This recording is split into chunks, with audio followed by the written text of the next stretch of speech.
Live from the Kia of Chattanooga and Kia of Cleveland locker room, WDEF News 12 presents Touchdown Friday Night, brought to you by your Tennessee Valley Federal Credit Union, Zaxby's, Raw Spirit, and by your Greater Chattanooga Kia dealer. And welcome to Touchdown Friday Night, everybody. I'm Rick Nyman. And I'm Webb Wright. We kick off our coverage with McCallie and Tyner. The Blue Tornado trying to avoid a rare 0-3 start. McCallie fans eager to taste that victory. Blue Tornadoes already up 6-0 in the first, and we join this highlight already in progress. Samir Usman with the football. He dives in for the touchdown, 41 yards. A two-point try was no good, so it's 12-0. Tyner tries reverse, but the Blue Tornadoes' Kirsch Duncombe says, "Not on my watch." That's a tackle for a loss. After a nice punt return by Chad Tolliver, Peter Phillips comes in for the field goal. He knocks it through to make it 22-0 Blue Tornadoes. Next, McCallie's series, Chad Tolliver up the middle. He breaks a few tackles, and he takes to the house. 42 yards. That made it 29-0 McCallie. Tolliver rushed for 134 yards, and he had 226 all-purpose yards. McCallie gets that first win with a 43-14 victory. Baylor hosting NBA. Red Raiders down 7-0 in the first quarter. Kind of a lethargic game. You think Baylor's missing Enrique Ribeiro? Rafael Gaglione, 51-yard field goal, cuts the lead to 7-3. Former Red Bank coach Tim Daniels, now Baylor's assistant, firing up the troops. Colton Jumper all over the place on D tonight for Baylor, but Tigger is not impressed. NBA fumble here is going to be recovered by Baylor.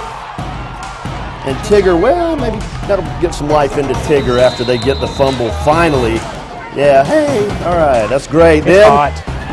NBA is going to get it right here as Nick Tiano fumbles. NBA gets it right back, and they go on to win it by a final of 24-20. Take a look at the scoreboard.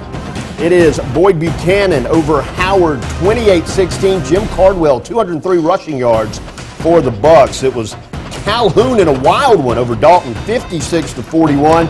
Elsewhere, it was Bearden all over Ray County, 49-7, and Cleveland gets by Central by a final of 35-13.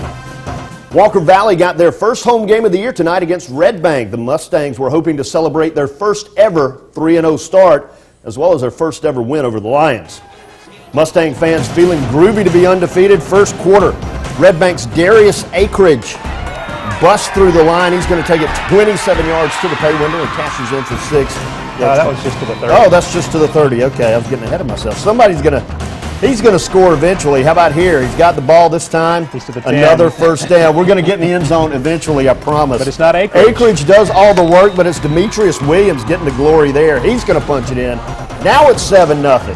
Still 7-0 in the second quarter. Red Bank has a 4th and 1 at midfield, but the Mustangs rise up. Bryson Locke stuffs the play with some help from his teammates. Walker Valley goes to 3-0 with a 33-22 victory.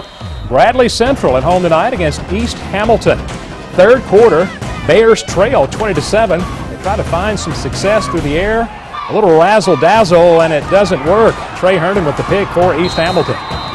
East Hamilton's offense gets rolling with Logan Jackson. This time, he's a receiver.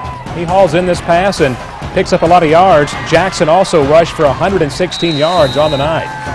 Then it's Hunter Moore to pass again. He connects with Tony Francois. How about that? A 19-yard touchdown to make it 27-7 Hurricanes as Francois gets in the end zone. Later in the third quarter, and the Hurricanes are going to the air again. This time Moore hits Cody Knox for the score. About a 20-yard touchdown to make it 34-7. How about East Hamilton? Kind of a surprising score, 41-7 over Bradley Central. Back to the scoreboard. Farragut over McMinn County, 23-10. South Pitts, the number 1 team in 1A, they roll to a 49-7 victory. Lookout Valley got a field goal in the final seconds to beat Grace, 29-28, and Grundy County all over Whitwell, 37-0. Coming up next on Touchdown Friday Night, Signal Mountain tries to slow down Blackman, and Marion County travels to Hickson. Plus, Ottawa tries to upset the 4th-ranked team in the state in Siegel.